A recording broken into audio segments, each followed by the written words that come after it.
Hi guys! Welcome to my YouTube channel. In today's video, I will share the information about why your JoyLantern Wi-Fi extender not working. If the extender not working, then you can fix it by using the given steps in this video. Let's start.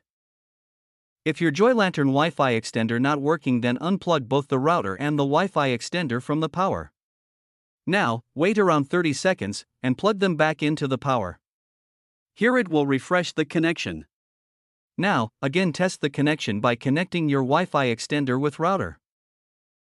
To resolve JoyLantern Wi-Fi extender not working, you need to reset it once. To reset the extender, find the small pinhole reset button. Press and hold it down for 10 to 15 seconds. Then release the button. Wait around 2 minutes to establish a connection. Now check the Wi-Fi networking list on your smartphone and connect with the extender's network. Try the setup process again.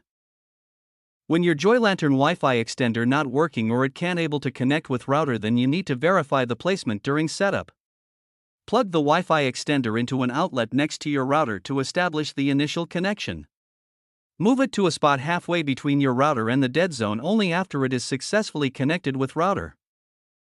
If you can't able to connect your JoyLantern Wi-Fi extender with router or you need a complete setup help, then you can reach us. Thanks for watching.